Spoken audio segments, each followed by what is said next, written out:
Student previous lecture में हम लोगों ने up to Newton's law of gravitation जो है कंप्लीट कर लिया था।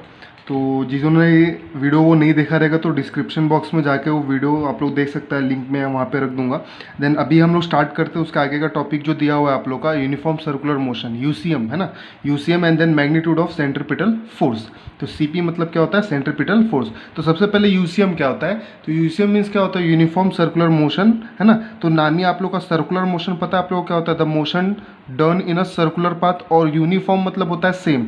तो सेम यहाँ पे क्या रहेगा, जो भी मोशन जो भी दे रहा है, मोशन कौन दे रहा है, स्पीड दे रहा है ना, मोशन को चेंज कौन कर रहा है, फोर्स। और फोर्स क्या होता है, एम ए एक्सिलरेशन क्या होता है, change in velocity with respect to time. ये सारा चीज़ कोरिलेटेड है। तो यहाँ पे motion done in a circular path with a constant speed. तो अगर स्पीड कांस्टेंट है और जो भी मोशन हो रहा है सर्कुलर पाथ में, that's called uniform circular motion. Clear है। तो यहाँ पे छोटा सा एक एग्जांपल दिया हुआ है कि यूनिफॉर्म सर्कुलर मोशन का, कि कोई भी प्लैनेट, जैसे when the planet revolve around the sun, मतलब जो भी प्लैनेट है सन के अराउंड में रिवॉल्व कर रहा है अगर कांस्टेंट स्पीड से, then the force acted on the planet by the sun is centripetal force है ना। और जो क्या हो रहा है, कांस्टेंट स्पीड से हो रहा है, दैट मीन्स क्या है, वो यूनिफॉर्म मोशन में। किसमें, वो यूनिफॉर्म मोशन में, जो यूनिफॉर्म सर्कुलर मोशन में। क्लियर है। तो आप लोग को एक्चुअल में यूसीएम जो है बहुत ही वास्ट चीज़ है, बहुत ही वास्ट टॉपिक है ये, लेकिन आप लोग को सिर्फ टेक्स्ट बुक में इतना इसका डेफिनेशन दिया हुआ है। एंड देन नेक्स्ट हमें दिया हुआ है मैग्नीट्यूड ऑफ सेंट्रीपिटल फोर्स। तो इस सेंट्रीपिटल फोर्स का हम लोग मैग्नीट्यूड निकालेंगे। तो चलिए हम लोग देख लेते हैं यहाँ पे क्या दिया हुआ है कि मैग्नीट्यूड ऑफ सेंट्रीपिटल फोर्स। तो बेसिकली हमारा सेंट्रीपिटल फोर्स क्या होता है आप लोगों को पता है ना, जो भी पार्टिकल को क्या करता है, टुवर्ड्स द सेंटर लाने की कोशिश करता है, दैट्स कॉल्ड सेंट्रीपिटल फोर्स। उसका मैग्नीट्यूड मतलब वैल्यू क्या होता है, F equal to m v square upon r. M for mass, v for velocity, r for radius. And we know v is what distance travel upon time required है ना। Change in velocity क्या होता है, change in displacement with respect to time, वैसे distance travel upon time required. तो v equal to क्या हो जाएगा, जो डिस्टेंस ट्रेवल हो जाएगा वो क्या होगा, सर्कमफरेंस पूरा कवर करेगा। तो सर्कमफरेंस ऑफ सर्कल क्या होता है, 2 पाई आर, और time required that is t। तो v का वैल्यू क्या मिल गया, v equal to 2 pi are upon t। तो v का वैल्यू हम लोग क्या करेंगे, इस इधर जाके हम लोग पुट कर देंगे। ठीक है। तो v का वैल्यू आप पुट करो, यहाँ पे क्या लिखोगे आप लोग, f equal to m v square है ना। तो v का क्या वैल्यू है, 2 pi are upon t the whole square. Upon में फॉर्मूले में क्या है, r है। ठीक है, क्लियर है। तो यहाँ पे अपॉन r आ जाएगा। अब ध्यान से देखना, हमें m था एज इट इज लिखा, ये 2 का स्क्वायर बोलता है तो क्या हो जाएगा 4, पाई का स्क्वायर बोलता है तो पाई का स्क्वायर पाई स्क्वायर, r का स्क्वायर r स्क्वायर, ये t का स्क्वायर t स्क्वायर होगा, लेकिन ये कहाँ आ जाएगा, डिनोमीटर में आ जाएगा। तो नीचे मैं t स्क्वायर लिख दूंगा। अब आप लोग देखेगा कि r कैंसिल हो रहा है। क्लियर है। तो एक r क्या हो जाएगा कैंसिल। तो ये 4 as it is, m as it is, pi square as it is, और एक r कैंसिल हुआ तो क्या बचेगा, यहाँ पे सिंगल r बचेगा, और ये t square as it is. But ये मैं जो सॉल्व कर रहा हूँ, मेरा एंड कहाँ पे होगा, मुझे कहाँ तक सॉल्व करना है, ये पूरा जो मैग्नीट्यूड में जो निकाल रहा हूँ वो कहाँ तक मुझे करना है, मुझे ये शो करना है कि जो हमारा केप्लर्स का जो थर्ड लॉ था है ना, केप्लर्स का थर्ड लॉ कि period of revolution, the square of a period of revolution is directly proportional to the cube of distance between sun and the planet. वो मुझे इसमें शो दैट करना है, तभी पता चलेगा कि भाई न्यूटन ने कैसा हेल्प लेके वो यहाँ पे अपना डेरिवेशन जो है कंप्लीट किया था। तो यहाँ पे वही हम लोग डिराइव करेंगे। तो एक आर कैंसिल हो जाएगा, आर बचेगा। अब मैंने किया क्या है, मुझे आर क्यूब चाहिए ना, क्योंकि मेरा जो केप्लर का तीसरा लॉ है वो आर क्यूब में है। तो मैं आर क्यूब से मल्टीप्लाई एंड डिवाइड कर दूंगा। क्या करूँगा, मल्टीप्लाई एंड डिवाइड कर दूंगा। क्लियर है। तो अब मैंने उसके बाद क्या किया, ये आर एक आर से क्या हो जाएगा, कैंसिल हो जाएगा। ठीक है। तो क्या इधर बचेगा, 3r था ना, आर क्यूब था, तो क्या बच गया आर स्क्वायर, और इधर का r हट गया ना, एक ही r बचा था यहाँ पे, फिर ये आर क्यूब बचेगा, और टी स्क्वायर मैंने इधर लिख दिया बराबर। मतलब ये आर स्क्वायर जो यहाँ पे बच रहा है वो मैंने यहाँ पे लिखा, और टी स्क्वायर यहाँ पे लिखा। क्लियर है। अब मैंने यहाँ पे ऐसा क्यों किया, because we want this relation, हमें ये रिलेशन चाहिए। तो आप 4m pi are square upon ये क्या हो जाएगा हमारा, आर स्क्वायर हो जाएगा। क्या हो जाएगा, आर स्क्वायर, जो कि मैंने इधर लिया, टी स्क्वायर इधर किया। अब यहाँ पे रिलेशन देखिए, टी स्क्वायर इक्वल टू क्या होता है, आर क्यूब के, तो के क्या हो जाएगा, T square upon R cube हो जाएगा बराबर। टी स्क्वायर अपॉन क्या हो जाएगा, आर क्यूब। और बट यहाँ पे मेरा वैल्यू क्या है, R cube upon T square, और मेरा के का वैल्यू क्या है, T square upon R cube. तो अगर मैं इसको उल्टा करूँ, क्या करूँ, इसको अगर मैं उल्टा कर दूँ है ना, इन्वर्टेंडो कर दूँ, तो क्या हो जाएगा, वो R cube upon T square is equal to K का 1/k। तो मैं R cube upon T square के जगह पे क्या लिख सकता हूँ, 1/k लिख सकता हूँ। अब यहाँ पे मेरे को ये चीज़ पता चल रहा है कि अगर मैं कांस्टेंट ले लेता हूँ, किसको, इसको, ये पूरे जो टर्म दिख रहा है आप लोग का है ना, ये जो पूरा जो है यहाँ पे के को लेकर मैं कांस्टेंट ले लेता हूँ, ये आर को छोड़ के, है ना। तो यहाँ पे क्या बचेगा, force is directly proportional to 1/r², है ना। Force is directly proportional to 1/r²। R क्या है हमारा, mean distance from the sun and the planet, clear है। तो यहाँ पे ये बस ये मैग्नीट्यूड ऑफ सेंट्रीपिटल फोर्स क्या शो दैट कर रहा है कि भाई न्यूटन बाबा ने जो अपना डेरिवेशन डिराइव किया उसमें जो है उनका हेल्प लिया है, बस यही चीज़ है जो डिराइव करने हम लोग, क्लियर है। तो ये आप लोग को एग्जाम में रेयरली पूछता है, बट एक ऐसा कि एक डेरिवेशनल पार्ट है, छोटा सा पार्ट है, आप लोग को दिया होता तो जो कि हो चुका है, ठीक है। अब इसके आगे जिससे हम लोग बढ़ेंगे तो एक यूज योर ब्रेन पावर दे रखा है आपके टेक्स्ट बुक में, ठीक है। वो यूज योर ब्रेन पावर क्या बोलता है, is there a gravitational force between two object kept on a table or between you and your friend sitting next to you, if yes why don't the two move toward, है ना। तो सबसे पहले यहाँ पे ये क्वेश्चन पूछा है और आप लोग को भी ये समझ में आना चाहिए कि, और ये आप लोग को भी मन में होगा कि यार ग्रेविटेशनल फोर्स बोलते हैं कि हर एक ऑब्जेक्ट एक दूसरे ऑब्जेक्ट को जो है अट्रैक्ट करता है, तो मैं और मेरा फ्रेंड क्यों नहीं अट्रैक्ट होते हैं, मेरे बाजू में जो अभी बुक रखा है, मेरे बाजू में मोबाइल रखा है, वो क्यों नहीं अट्रैक्ट हो रहा है मेरे से। तो यहाँ पे एक क्वेश्चन में इन्होंने आंसर दिया हुआ है, पहले ही दिया हुआ है कि two object kept on table between you and your friend sitting next to you, is there any gravitational force. तो इफ यस, तो यस मतलब क्या, पहले से है, हाँ भाई तो ग्रेविटेशनल फोर्स है, लेकिन if yes why don't the two move toward, है ना। तो अगर हाँ ग्रेविटेशनल फोर्स है तो आप लोग एक दूसरे से को अट्रैक्ट क्यों नहीं करता है। तो मैंने डिटेल में इसका आप लोग को आंसर दे रहा हूँ मैं। तो यहाँ पे आप लोग को लिखा है द ग्रेविटेशनल, जीएफ मतलब क्या होता है, gravitational force is depend on the directly to the product of their masses of the two object so that the two object on the table और अ फ्रेंड हैव सम मास। तो सबसे पहला condition क्या है, ग्रेविटेशनल फोर्स जो है आप लोग को, जैसे कि डेरिवेशन में मैंने बताया था, जो ग्रेविटेशनल फोर्स है डायरेक्टली प्रोपोर्शनल किससे है, तो product of the to masses, मतलब जो कोई भी दो मास रखा है, मतलब आपका आप टेबल, आप और मोबाइल और टेबल, किसका भी आप कॉम्बिनेशन ले सकता है ना, उनका कुछ ना कुछ मास है, बरोबर है। So there is a gravitational force between two object. अगर मास है कोई भी दो ऑब्जेक्ट के बीच में तो वहाँ पे ग्रेविटेशनल फोर्स होगा। क्यों होगा, क्योंकि force is directly proportional to the product of their masses. तो मास है तो फोर्स है, मास नहीं है तो फोर्स नहीं रहेगा। तो मास तो ऑब्वियसली ऑब्जेक्ट का रहेगा ही, आपका मास है कुछ, आपके मोबाइल का है, आपके टेबल का है, कुछ भी चीज़ है ऑब्जेक्ट ले रहे हो, तो मास है तो ग्रेविटेशनल फोर्स है, लेकिन अट्रैक्ट क्यों नहीं हो रहा है। तो यहाँ पे यस का तो आंसर मिल गया, क्यों है। अब यहाँ पे बोल रहा है कि अगर है तो क्यों नहीं अट्रैक्ट हो रहा है आप लोग। बट आप लोग को पता है कि एक ताकत नाम की भी चीज़ होती है ना, इंटेंसिटी नाम की भी चीज़ होती है, तो वही चीज़ है। But the intensity of the mass is so weak, है ना, मतलब जो इंटेंसिटी है वो बहुत ही कमज़ोर है। And the because of a friction, यहाँ पे दो चीज़ें हैं, एक तो इंटेंसिटी जो है वहाँ पे अट्रैक्शन का वो बहुत कम है, दूसरा क्या है कि आपको कोई ना कोई वहाँ पे रोक कर रखा है, जिससे कि अगर आपके पास कोई भी ऑब्जेक्ट है तो वो स्टेबल है ना, जब तक आप अनलेस उसको अप्लाइड फोर्स नहीं प्रोवाइड करता है, तो जब तक आप लोग बाहर से फोर्स नहीं करेगा तो उसको अपने जगह पे ही रहेगा वो, और वहाँ पे उसको जगह पे पकड़ के रखने वाला कौन सा चीज़ है, फ्रिक्शन है। कौन सा है, फ्रिक्शन है। तो वो भी एक रीज़न है कि भाई फ्रिक्शन की वजह से जो है ऑब्जेक्ट आपके पास नहीं आता। और दूसरा क्या है कि जो फोर्स ऑफ अट्रैक्शन जो है, ग्रेविटेशनल फोर्स ऑफ अट्रैक्शन जो है वो बहुत ही वीक है। तो लिखा हुआ है because of friction between surface and the object the two can't move toward each other. तो इसके वजह से भी आप लोग जो है आपस में जो है मूव टुवर्ड नहीं करते हैं। तो ये रीज़न है कि भाई अट्रैक्शन है, हाँ है, तो क्यों नहीं है, तो ये आपका पर्टिकुलर एक रीज़न है, ठीक है। तो आप लोगों को ये चीज़ आई थिंक समझ में आ करेगा। हमारा जो नेक्स्ट टॉपिक है वो नेक्स्ट टॉपिक क्या बोलता है, अर्थ ग्रेविटेशनल फोर्स। क्या बोलता है, अर्थ ग्रेविटेशनल फोर्स, जैसा कि आप लोग टॉपिक देख रहे हैं अर्थ ग्रेविटेशनल फोर्स, है ना। तो आपको सबसे पहले ग्रेविटेशनल फोर्स के बारे में पता है ना, जितने फोर्स जो है ग्रेविटी जो हमें अट्रैक्ट करता है दैट्स कॉल्ड ग्रेविटेशनल फोर्स। अब अर्थ का ग्रेविटेशनल फोर्स कितना रहेगा, तो सबसे पहले यहाँ पे जैसे आप लोग टेक्स्ट बुक दिखेगा ना, तो वहाँ पे एक 5-6 क्वेश्चन डायरेक्टली पूछ दिया हुआ है बिना कुछ पढ़ा है, ठीक है।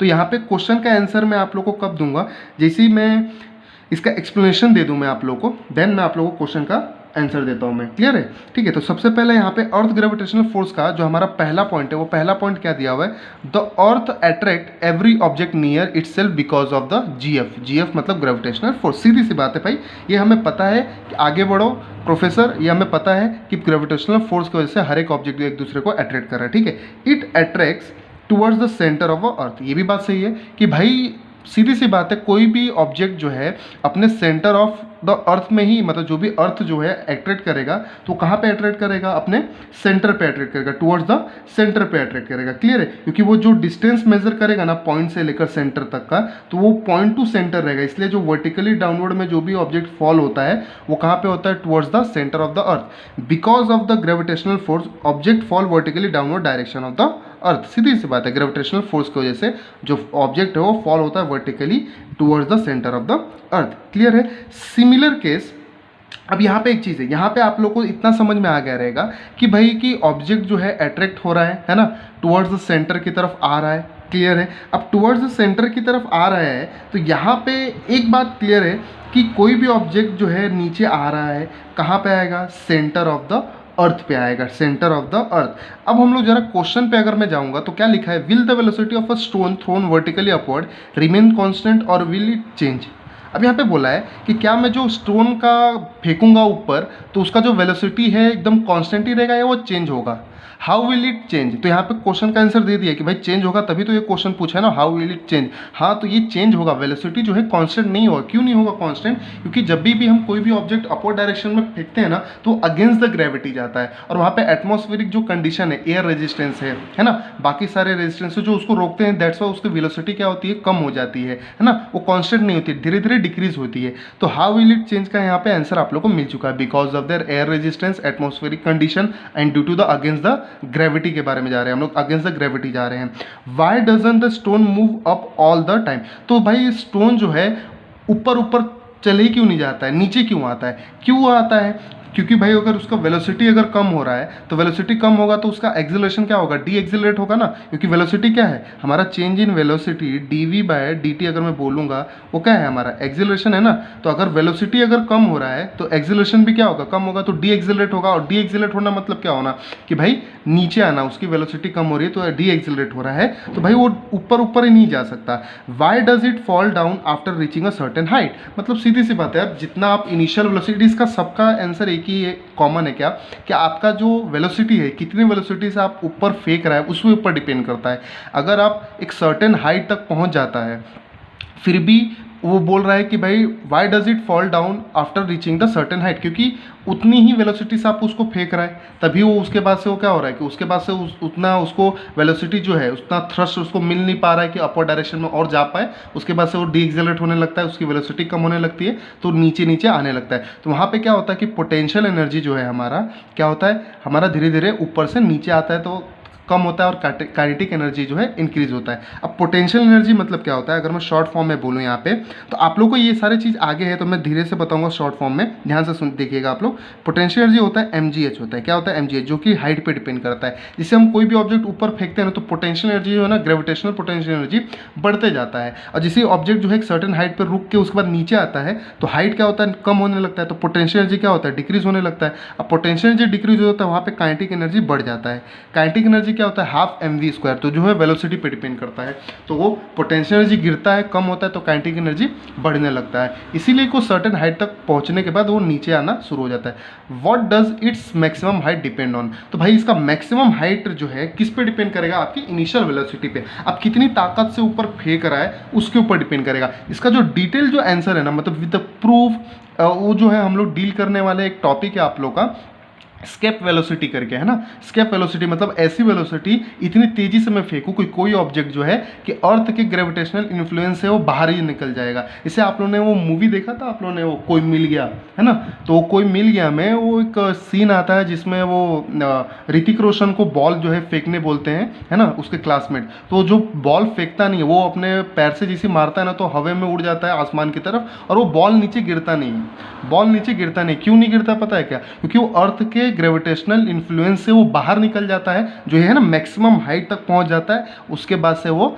ग्रेविटेशनल फोर्स इन्फ्लुएंस जो रहता है ना, फोर्स की जो ताकत रहती है उससे वो बाहर निकल जाएगा, तो वो जो है बॉल नीचे आएगा नहीं, वो स्पेस में चले जाएगा या कहीं और चलेगा, लेकिन वो अर्थ जो है उसको अट्रैक्ट नहीं कर पाएगा। तो इसका जो डिटेल आंसर है हम लोग विद द प्रूफ हम लोग उसमें देखेंगे। आई थिंक वर्बली आप लोग को जो है समझ में आ गया रहेगा। आइए हम लोग नेक्स्ट जो है आप लोग का आंसर दिया हुआ है, क्या दिया हुआ है, similar case will happen on the stone. अभी जो मैंने डिटेल में बताया ना वही चीज़ यहाँ पर मैंने आपको डिटेल में लिख के भी दिया है ताकि आप लोग को समझ में आए। When we throw a stone है ना, upward direction, the gravitational force is attract downward so that the velocity of a stone decreasing and become zero after certain time. सीधी सी बात है, आप ऊपर फेंक रहे हैं लेकिन नीचे से कोई खींच रहा है ना, मैं तो वही बार बार बोल रहा हूँ, नीचे से कोई खींच रहा है, और साथ साथ में जब ऊपर जा रहे हैं तो कोई ना कोई रोक भी रहा है, जो है एयर रेजिस्टेंस है, एटमॉस्फेरिक कंडीशन है, बहुत सारी चीज़ें जो है आपको रोकने की कोशिश कर रही हैं। और ऊपर से क्या है, ऊपर से है क्या भाई, नीचे से कोई आपको खींच रहा है, जो है अर्थ ग्रेविटेशनल फील्ड जो है, ठीक है, यहाँ पे डिक्रीजेस होगा and become zero after serve time.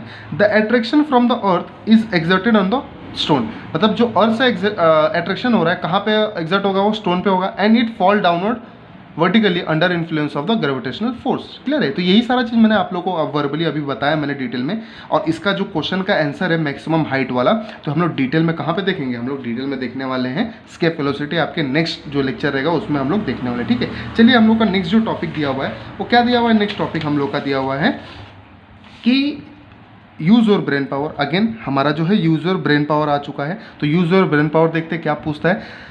If earth attract Apple, बहुत ही देखिए, हाँ ये जो यूज योर ब्रेन पावर है ना, बहुत ही शानदार पूछा हुआ है ना।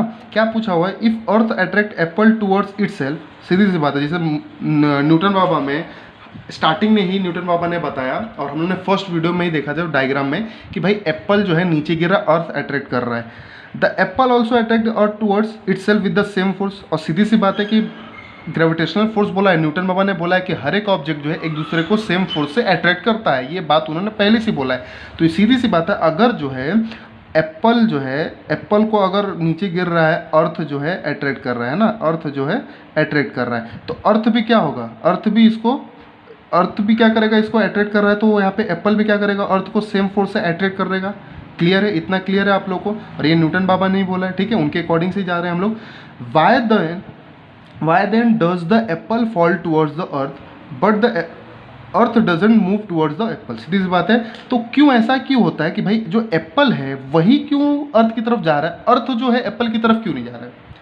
ये समझ में आया, आई थिंक क्वेश्चन समझ में आ रहेगा। क्वेश्चन जो था कि भाई आपको पता है कि जो एप्पल जो है अर्थ की तरफ नीचे गिर रहा है, तो क्वेश्चन ये पूछा है कि एप्पल जो है अर्थ की तरफ नीचे कर रहा है, मतलब अट्रैक्ट हो रहा है, तो भाई अर्थ क्यों नहीं एप्पल की तरफ अट्रैक्ट हो रहा है? क्योंकि जो हमारा ग्रेविटेशनल फोर्स का अट्रैक्शन का जो डेफिनेशन है वो यही बोलता है कि एक दूसरा ऑब्जेक्ट जो है सेम फोर्स से हमेशा एक दूसरे ऑब्जेक्ट को जो है अट्रैक्ट करता है। तो उस रूल्स के हिसाब से तो अर्थ भी एप्पल को अट्रैक्ट करना मांगता है ना, लेकिन एक्चुअल में करता है नहीं। लेकिन क्यों, ऐसा क्यों रीज़न है? अब इसका रीज़न मैं आप लोगों को बता दूँ, बिकॉज ऑफ देयर डायरेक्शन, या तो हो सकता है उसके इन्फ्लुएंसी की वजह से, है ना। तो चलिए, इन्फ्लुएंसी तो हम लोग यहाँ पे नहीं बोल सकते क्योंकि यहाँ पे सेम फोर्स बोला है, ठीक है। तो यहाँ पे हम लोग एक ही चीज़ बोल सकते हैं, क्योंकि उसका जो डायरेक्शन है ना, उसका जो एक्चुअल डायरेक्शन है, मूविंग डायरेक्शन है, उसकी वजह से। अब इसका एक एग्जाम्पल हम लोग अच्छा सा लेते हैं, कौन सा, कि मून एंड आर्टिफिशियल सैटेलाइट। जैसा कि आप लोगों को पता है कि जो मून है और आर्टिफिशियल सैटेलाइट है वो रिवॉल्व करते हैं अर्थ के अराउंड में, क्लियर है ना, रिवॉल्व करते हैं around the earth, because the gravitational force due to the earth act on it. क्योंकि वो क्यों अराउंड करते हैं, क्योंकि उसके ग्रेविटेशनल फोर्स ऑफ अट्रैक्शन की वजह से जो है मून और आर्टिफिशियल सैटेलाइट रिवॉल्व करते हैं अराउंड द अर्थ। क्लियर हो गया, है ना। अब यहाँ पे the earth attract them towards itself, है ना। अब सीधी सी बात है, सेम यहाँ पे सेम जो फंडा मैं बोल रहा हूँ एप्पल ने अर्थ की तरफ किया, यहाँ पे भी सेम है कि जो अर्थ क्या कर रहा है, ये मून और सैटेलाइट को अट्रैक्ट करेगा, है ना, अपनी तरफ क्या करेगा, उसको अट्रैक्ट करेगा, है ना। But unlike the falling apple, they do not fall on the earth because their velocity along their orbit. But similar case में, मतलब एप्पल जो है अर्थ की तरफ तो गिरता है, लेकिन जो है मून और आर्टिफिशियल सैटेलाइट नहीं गिरता है अर्थ की तरफ। क्यों नहीं गिरता है? Because their velocity along there orbits, मतलब उसका जो डायरेक्शन है, जो उसकी वेलोसिटी, जो मैंने बोला ना डायरेक्शन, जो उसकी वेलोसिटी जो है वो कहाँ पे है, अलोंग देयर ऑर्बिट। ऑर्बिट मतलब उनका जो रास्ता है ना, वो कहीं और रास्ते से जा रहे हैं भाई, तो उनका पहले से जो रास्ता है वहीं पे वो रिवॉल्व करेंगे ना।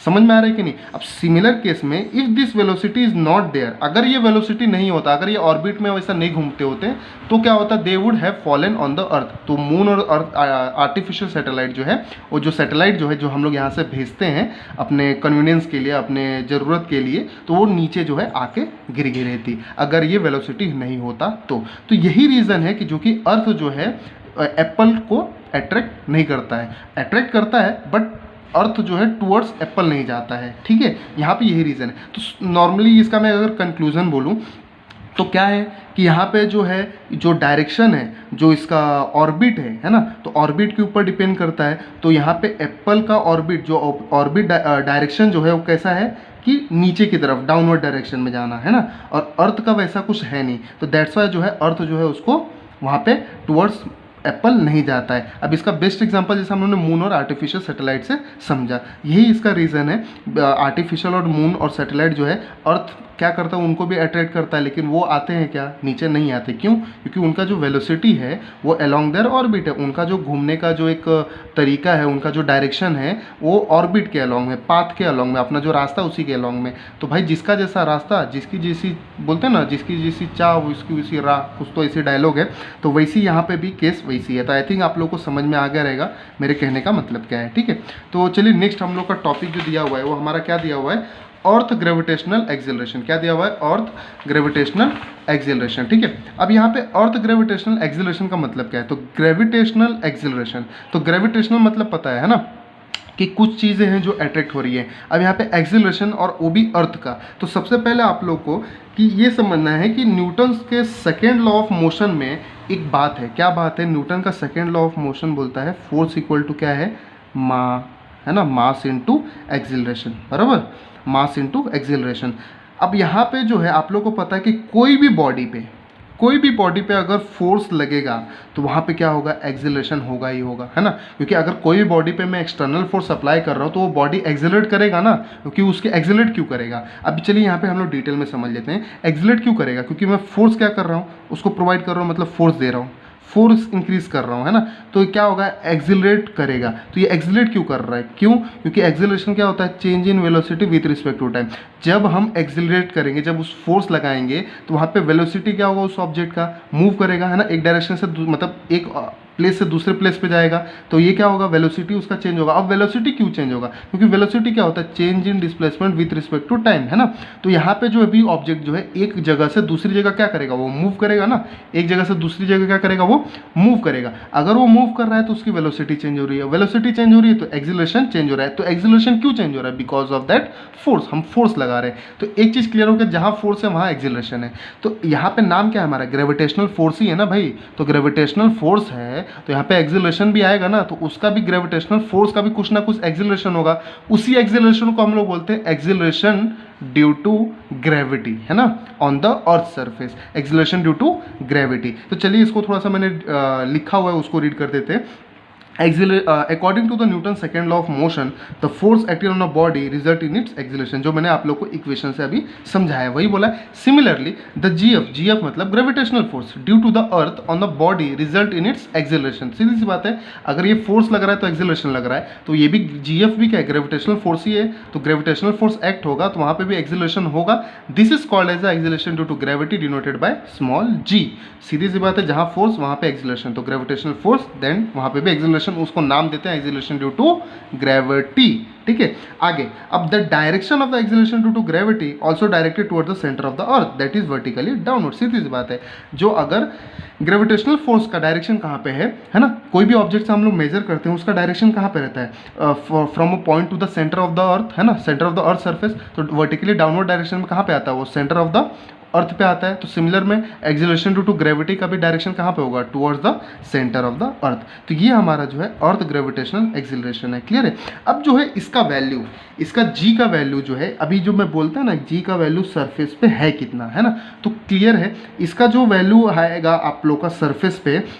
तो इसके लिए मैंने अलग से एक डिटेल में वीडियो बना कर रखा है कि जी का वैल्यू आप लोग कैसे कैलकुलेट करेगा, है ना, और कैसे आप लोग इसका वैल्यू कितना होता है, इसका यूनिट क्या है। तो वो सारा चीज़ उस वीडियो में एक 5 से 6 मिनट का वीडियो है वो, उसमें आप लोग को है रहेगा। और ये वीडियो मैंने डिस्क्रिप्शन बॉक्स में दे रखा है, वहाँ पर जाके क्लिक करके आप लोग देखिए, आप लोग को जी का वैल्यू डिटेल में समझ में आ जाएगा, क्लियर है। तो यहाँ पर आप लोग को I think earth gravitational acceleration समझ में आ रहेगा। दो ही बात है यहाँ पे, फोर्स एक्सेलरेशन, फोर्स है एक्सेलरेशन है, ग्रेविटेशनल फोर्स नाम भी में दिख रहा है तो वहाँ पे भी एक्सेलरेशन होगा। तो उस एक्सेलरेशन को क्या बोलते हैं हम लोग, acceleration due to gravity and denoted by G. Clear हो गया। उसका डायरेक्शन जो है सेम ग्रेविटेशनल फोर्स का सेंटर ऑफ द अर्थ पे आता है, वैसे यहाँ पे जी का भी direction centre of the earth vertically downward direction में आएगा। अभी जो हम लोग नेक्स्ट देखेंगे तो नेक्स्ट आएगा थिंक अबाउट इट। सोचो भाई, सोचो, जो आप लोग सोचता नहीं है वहीं पर टेक्स्ट बुक में दिया हुआ है थिंक अबाउट इट। और बहुत लोग ने ये सोचा भी रहेगा और या नहीं भी सोचा रहेगा, तो जो नहीं सोचे हैं वो सोचो, what would happen if there were no gravity, मतलब क्या होगा अगर वहाँ पे, मतलब देयर वेयर मतलब यहाँ वहाँ पे कहीं पे भी ग्रेविटी नहीं रहेगा। तो क्लियर बात है यार, अगर ग्रेविटी नहीं है तो कोई हमें अट्रैक्शन नहीं कर रहा है, हमें कोई भी पकड़ के नहीं रखा है, हमें कोई जब पकड़ के नहीं रखेगा तो हम जो है फ्रीली जो है मूव करना शुरू कर देंगे। और यहाँ पे उसके अलावा भी बहुत सारी, तो कोई इसका इफेक्ट जो है ना, इफेक्ट जो है बहुत ही ज़्यादा होता है। तो इसको मैं एक दो लाइन में नहीं बोल सकता, लेकिन फिर भी मैंने कोशिश किया है कि 3 से 4 पॉइंट आप लोगों के लिए बनाए हैं। चलिए देख लेते हैं। The whole layer of a atmosphere would have lost in the space, मतलब जो एटमॉस्फेरिक जो लेयर है ना वो क्या होगा, लॉस हो जाएगा। क्या हो जाएगा, लॉस हो जाएगा पूरी तरह से, मतलब कहीं और दूसरे जगह पे स्पेस में या कहीं और दूसरे जगह पे चला जाएगा। अब इसका एटमॉस्फेरिक लेयर का लॉस होने का मतलब क्या है कि जो भी सॉइल है ना, जमीन है, ओशियन है, etcetera, would be no longer bounded to the earth, मतलब कोई पकड़ के रखने वाला ही नहीं रहेगा, एक्सिलेशन ड्यू टू ग्रेविटी नहीं रहेगा, तो सॉइल ओशियन जो है सब ये सारे क्या हो जाएंगे, बाउंडेड नहीं रहेंगे अर्थ से। हाँ ये भी है। एंड दूसरा क्या है, if no gravity then there will be no weight, so it will make us flow in space. सीधी सी बात है, क्योंकि वेट हमारा होता क्या है, mg होता है, mass into acceleration due to gravity. ये वेट के बारे में भी हम लोग डिटेल में पढ़ेंगे, ठीक है, आगे अगला टॉपिक है। तो अगर वेट नहीं है, अगर ग्रेविटी नहीं है तो वेट नहीं होगा, हम लोग वेटलेसनेस महसूस करेंगे और वहाँ पे हम लोग फ्लो करना स्पेस में चालू कर देंगे। और एक और चीज़ है, विदाउट ग्रेविटी, क्या, without gravity we can't imagine our life. यहाँ पे एक चीज़ क्लियर है कि विदाउट ग्रेविटी हम लोग अपना जो है लाइफ इमेजिन नहीं कर सकते, हम लोग तुरंत मर जाएंगे, बिकॉज ऑफ ये एटमॉस्फेरिक लेयर जो है लॉस्ट हो जाएगा।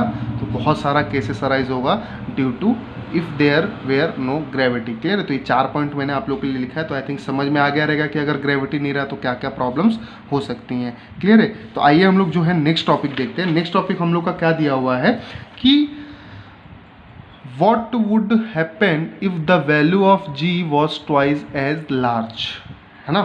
यहाँ पे दिया हुआ है कि what would happen if the value of g was twice as large। तो यहाँ पे क्लियर है कि सबसे पहले यहाँ पे मेरे को ये समझना है कि हमारा जो वैल्यू ऑफ g है, अर्थ ग्रेविटेशनल एक्सिलेशन है, g है, वो कितना है हमारा। तो g का वैल्यू सबसे पहले मैं यहाँ पे आप लोगों को डिराइव करता हूँ, देन वो ट्वाइस वाला बताता हूँ मैं। क्लियर है। तो आप लोगों का g का वैल्यू सबसे पहले यहाँ पे आपको लिखना है कि ग्रेविटेशनल फोर्स ऑफ एट्रैक्शन क्या होता है, F equal to G M M upon, है ना, आर या स्क्वायर लिखो या डी स्क्वायर लिखो, डिपेंड ऑन यू। ठीक है। आर मतलब भी डिस्टेंस, डी मतलब भी डिस्टेंस ही होता है। क्लियर है। अब यहाँ पे आपको पता है कि फोर्स इक्वल टू क्या होता है, फोर्स इक्वल टू क्या होता है ना, फोर्स इक्वल टू होती है माँ, होती है क्या होती है, माँ। तो मैं यहाँ पे एफ इक्वल टू क्या लिख देता हूँ, एम इंटू ए, और ये हमारा क्या हो जाएगा, as it is G M M upon are square. अब ये जहाँ पे ए है तो यहाँ पे मैं क्या निकाल रहा हूँ, एक्सिलेशन ड्यू टू ग्रेविटी।